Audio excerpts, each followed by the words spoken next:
喺今集開始之前，希望睇緊呢條片嘅朋友，如果你中意今集嘅內容，希望你訂閱我哋頻道同按個 like 以作對我哋嘅支持。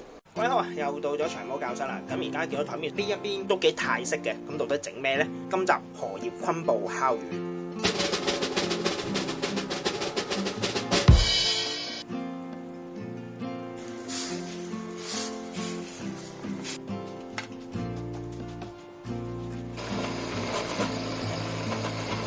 呢條咧就上次我哋起完用尾嗰橛 anchor 位嚟做烤魚，處理咗昆布先，因為昆布我哋要浸發啊。塊咧就好明顯係上次用剩嘅昆布嘅，計呢個蒸蛋之後一樣啦，先剪我哋需要個 part 啦，我哋洗一洗先，即係比較多沙。處理完昆布之後咧，就嚟處理 thyme basil 啦，先摘咗啲葉出嚟先，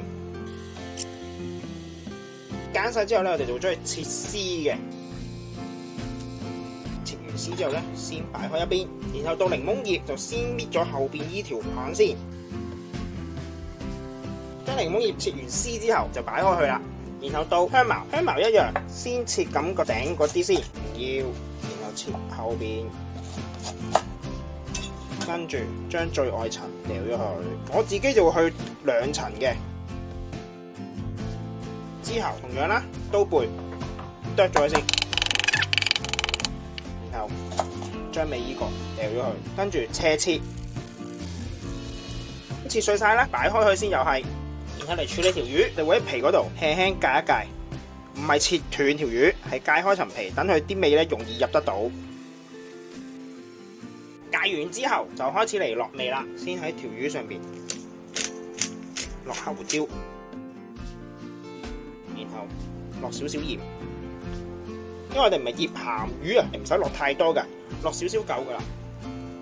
之後準備一個盤喺上邊，落一半嘅香茅，鋪一鋪平佢，一半嘅檸檬葉，一半嘅 thyme basil，然後刨青檸皮落去，半個先，跟住揸半個青檸汁，然後喺上邊落油。之後將條魚擺落去，捽一捽，跟住重複翻頭先嘅動作，唔使落油噶啦。呢一邊因為我哋頭先已經捽咗啊，用後邊已經，呢邊咧等佢慢慢醃味，最少醃佢1個鐘頭，半個鐘頭之後咧就將條魚反一反轉去，等佢兩邊味可以平均啦。已經1個鐘啦，可以攞翻佢出嚟。跟住咧，我哋就會將上邊嘅醃料全部整走佢，洗乾淨晒之後，我哋就會先鋪昆布喺砧板上面先，昆布上邊擺幾塊 thyme basil，少少雕草。雕草咧其實同海鮮類係夾㗎，尤其是三文魚。之後喺上邊刨少少青檸皮，將條魚擺落去，然後喺上邊做翻同樣嘅嘢，到最後同樣落少少黑椒、少少鹽，跟住包埋佢。包完之後，將佢擺落個盤度，等佢醃過嘢。將上次煮好咗嘅魚膏湯1比1加水，然後煮翻溶佢先。滾咗之後，轉細火，將切咗絲嘅昆布擺落去，等佢慢慢煮，煮大概半個鐘。喺魚湯煮緊嘅時候咧，我哋就會嚟準備荷葉啦。荷葉咧，基本上我哋可以喺街市啊或者啲賣藥材嘅地方咧揾嘅，最好就一大塊呢啲啦，完整嘅，就會攞去過一過水，烚翻軟佢，同埋可以洗走表面啲灰塵啊或者可能啲污糟嘢。滾水準備好之後咧，就可以將塊荷葉擺落去，烚到軟晒為止，入邊都要滷一滷。軟晒啦，已經夾翻出嚟等佢攤涼，之後就可以用噶啦。而家已經半個鐘啦，可以熄火。見到其實佢煲到差唔多乾噶啦，已經係等佢 infuse 大概15分鐘左右就可以噶啦。荷葉攤涼咗之後咧，點樣用咧？呢個扇形噶嘛，而家我哋呢個尾係打唔開嘅，攤開嘅時候喺尾嗰度接住咗，就成為咗一個大嘅圓形啦。然後我哋就將我哋醃咗一晚嘅魚擺落去，包埋佢。將收口砸喺下邊，同樣就會包死咗佢噶啦。先擺落雪櫃，再雪多1個鐘先。15分鐘之後，同樣將所有香茅夾翻晒出嚟。基本嘅汁咧就已經完成咗啦。而家我哋就擺開一邊先。最後就會切啲雕草，我哋就會淨係揀晒啲針狀嘅葉出嚟嘅啫，就唔會成棵攞切。然之後咧就會切碎佢。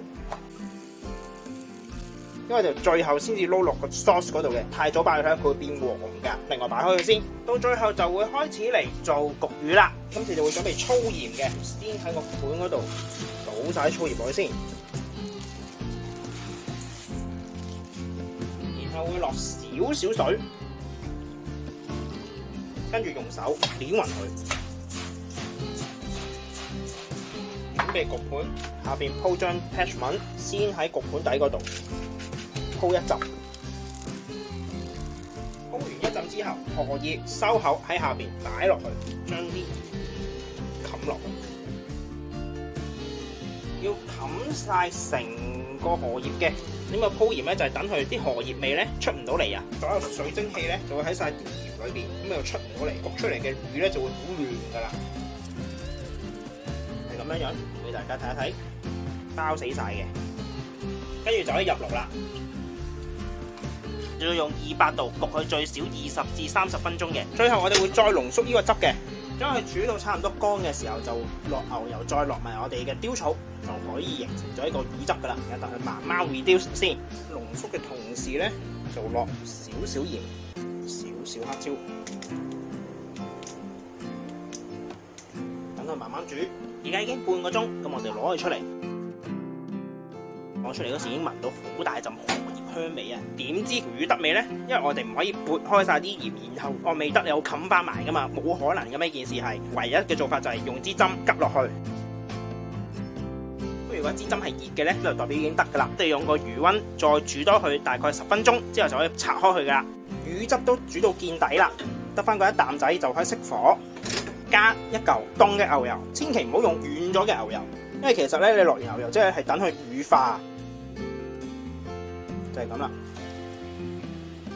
最後我哋就會加翻少少雕草，攪勻佢。呢個魚汁咧就完成咗噶啦。我哋而家就可以將條魚解封，先拆開啲鹽。咁你喺出邊餐廳有人會用啲錘仔嘅，佢屋企冇咧就可以用刀背。有少少似人哋嘅考古咧掘恐龍咁樣樣嚟㗎，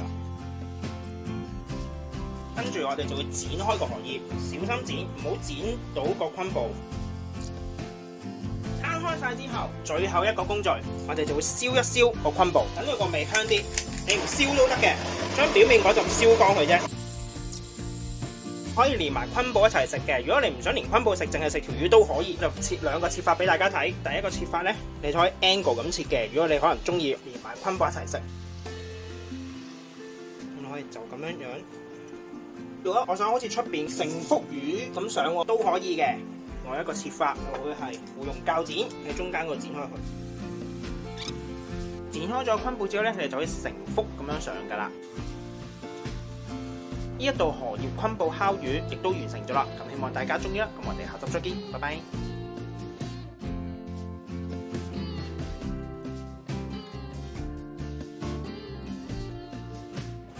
你見到其實條魚係好 juicy， 啲汁仲喺身。今集亦都差唔多啦，多謝各位收睇，詳細食譜我哋會上載喺 Facebook 專頁度，有興趣嘅話可以上去查閱。另外，如果中意我哋頻道嘅話，希望可以訂閱我哋頻道同我個 like 以作對我哋嘅支持。希望大家中意啦，我哋下集再見，拜拜。